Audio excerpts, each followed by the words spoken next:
आ रही है हिंदुस्तान और चीन के दरमियान महीनों से जारी सरहदी कशीदगी को लेकर बड़ी खबर मिल रही है कि दोनों मुल्कों के दरमियान अब बात बनती हुई नजर आ रही है। हिंद चीन कशीदगी पर इस वक्त की बड़ी खबर, फौजों के इनखला पर बात बनती हुई नजर आ रही है। जो खबर मिल पा रही है कि 3 मरहलों में फौजों को पीछे हटने को लेकर बात बनी है। दोनों ममालिक के दरमियान हिंद चीन जो तनाज़ा करीब 6 से 7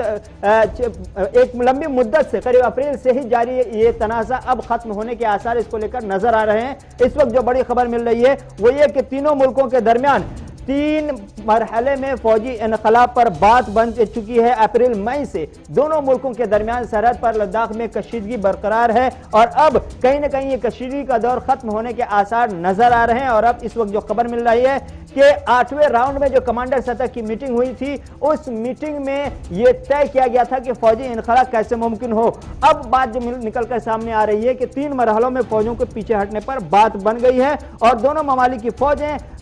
LAC पर पैंगोंग झील से 3 मरहलों में पीछे हटेंगी। पैंगोंग झील लोकेशन बताया जा रहा है कि वहां से 3 मरहलों में दोनों मुल्कों की फौजें पीछे हटेंगी। बड़ी खबर, और लद्दाख से सीधे करीब महीनों से अप्रैल के बाद से जारी इससे हंगामे और कहीं ना कहीं कशीदगी के दौर पर अब जरा से आसार नजर आ रहे हैं कि बहुत जल्द इस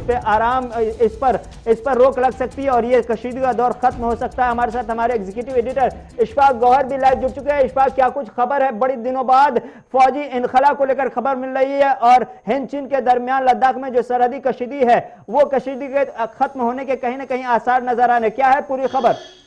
बिल्कुल रहमत, पूरे 7 महीने बाद जब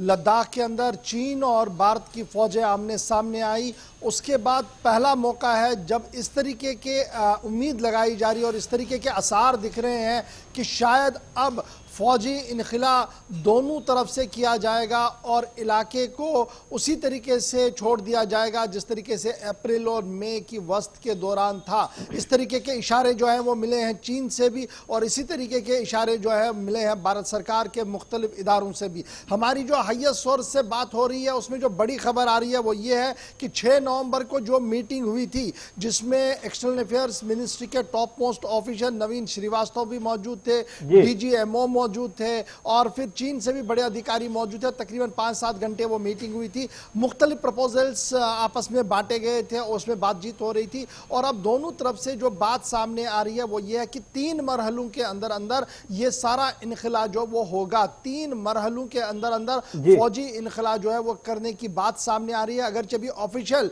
कंफर्मेशन आना बाकी है, लेकिन जो चाइना स्टडी ग्रुप और दीगर लोग इस पूरे मामले को देख रहे हैं, जब आप वहां से बात करते तो जो सोर्सेज आपके हैं वो लगातार ये बता रहे हैं कि बहुत जल्द 3 फेजेस के तहत जो है वहां से फौजी इनखला शुरू होगा। और जो ये फौजी इनखला है, सबसे पहले जो फौजी इनखला होगा वो आर्मड व्हीकल्स और टैंक्स, यानी जो बड़ी गाड़ियां हैं और टैंक्स हमने लगाई हैं, राडार सिस्टम लगाए हैं, उनको वहां से हटाया जाएगा। इस तरीके की पहली बात जो है वो सामने कही जा रही है। उसके बाद हर दिन 30% फौजी दोनों जो है दोनों साइड से कम किए जाएंगे और वो मरहला 3 दिन तक चलेगा। 30 और 30% इस तरीके से 90% फौजी जो है वो नीचे चले जाएंगे, अपने बैकयार्ड्स की ओर जाएंगे और ये दोनों साइड से एक ही दिन शुरू होगा। और फिर भारत को यह भी कहा गया है कि जो दाम सिंह थापा पोस्ट है उसके नजदीक भारतीय फौजी चौकी को बनाने की इजाजत भी दी जाएगी। और ये भी जो अभी हमारे सोर्सेज से खबर आ रही है,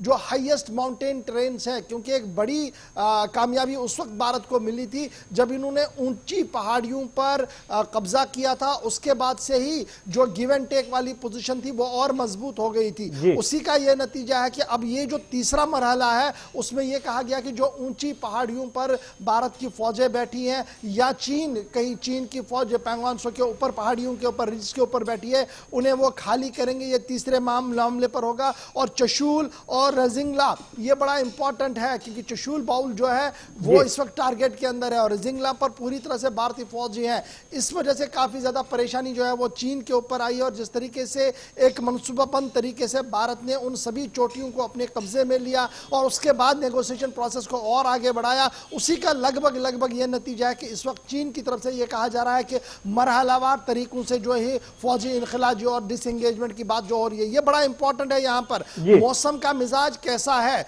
जैसा हम दिल्ली में देख रहे हैं, अन्य शहरों के अंदर देख रहे हैं, वैसा मौसम का मिजाज लद्दाख के अंदर नहीं है। लद्दाख के अंदर दिन में भी जैकेट लगाना है और रात में पहाड़ियों के नीचे यानी जो प्लेन एरियाज है, टाउन है, वहां पर दर्जा हरारत मनफी चला गया है। और जब आप पहाड़ियों की ओर जाएंगे वहां दिन में भी मनफी दर्जा हरारत शुरू हो गया और रात में भी काफी ज्यादा मनफी दर्जा हरारत शुरू हो गया, और जिस वजह से काफी ज्यादा मेहनत जो है वो बैक एंड पर की जा रही है कि हर एक फैसिलिटी जो है वो दी जाए। दूसरी बड़ा इंपॉर्टेंट पॉइंट यहां पर है कि भारत की फौज है ऑलरेडी सियाचिन जैसे हाईएस्ट ग्लेशियर पर रह चुकी है, इसलिए इनके पास पूरा अनुभव है इस तरीके का कि किस तरीके से निपटा जाएगा। चीन के लिए यह परेशानी थी कि पहली बार इस तरीके से युद्धाभ्यास उन्होंने किया और युद्धाभ्यास के बहाने यानी वॉर ड्रिल के बहाने वो वहां पर बैठे और अब उन्हें वापस जाना है तो कैसे जाएं, इसलिए माना जा रहा है कि वो वहां पर उस परेशानी में है कि बैक फुट पर इसको जो है वो लिया जाए। नंबर 2, जो पिछली बार हमने डोकलाम के अंदर देखा था जिस तरीके का तनाव था,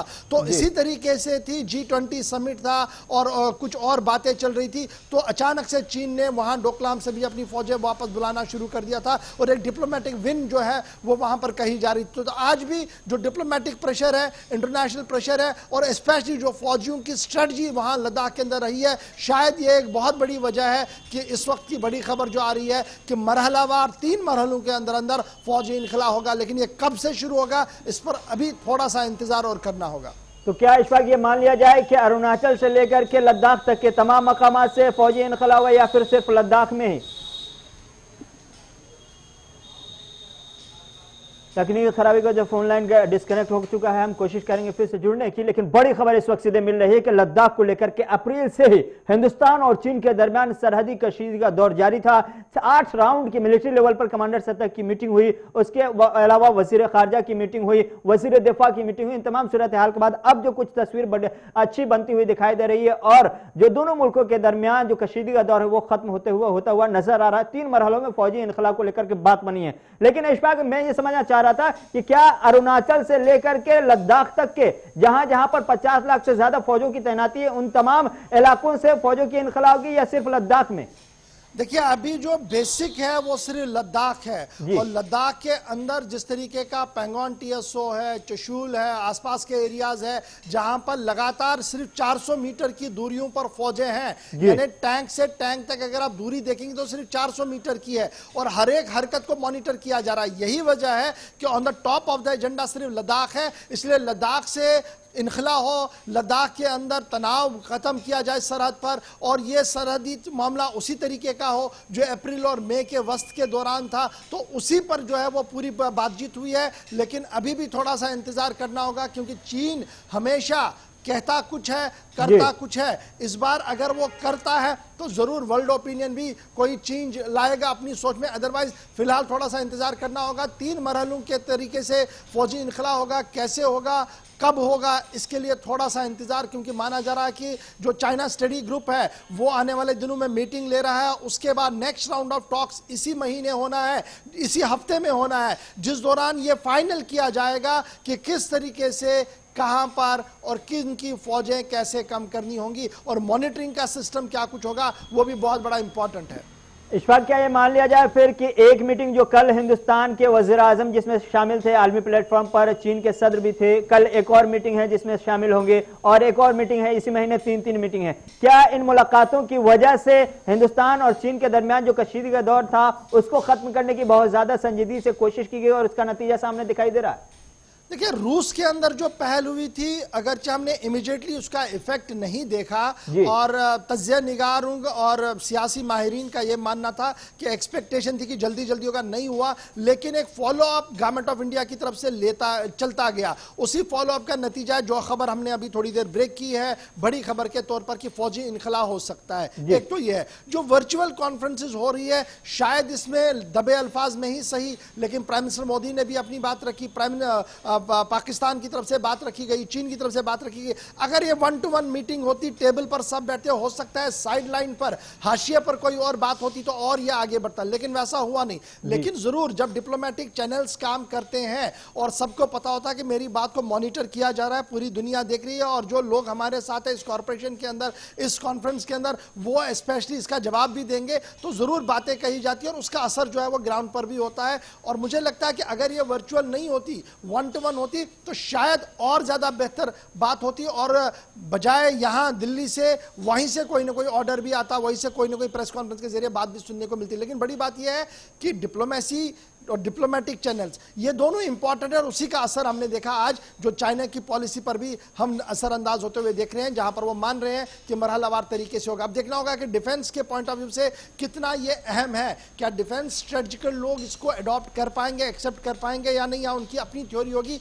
दैट इज सेकेंडरी क्वेश्चन। चलिए अशफाक और बहुत बहुत शुक्रिया इन तमाम जानकारियों के लिए। तो बड़ी खबर मिल रही थी, हिंदुस्तान और चीन के दरमियान सरहदी कशीदी पर का जो दौर चल रहा था वो दौर कहीं ना कहीं अब खत्म होता हुआ दिखाई दे रहा है। अभी तक की जो जानकारी मिल रही है कि दोनों मुल्कों के दरमियान बात बन गई फौजी इनखला को लेकर। 3 मरहलों में फौजी इनखला होगा, लेकिन अभी तक ये तय नहीं है कि आगाज किस दिन से होगा, किस तरह से होगा और खत्म कैसे होगा, पहले कौन पीछे हटेगा, बाद में कौन पीछे हटेगा। ये तमाम चीजें हैं जो सवालात के तौर पर सामने आ रहे हैं, लेकिन अभी भी तस्वीर साफ होनी बाकी है। लेकिन अच्छी खबर यह है कि हिंदुस्तान और चीन के दरमियान 6 से 7 महीनों से जारी ये तनाज़े का दौर अब खत्म होता हुआ दिखाई दे रहा है।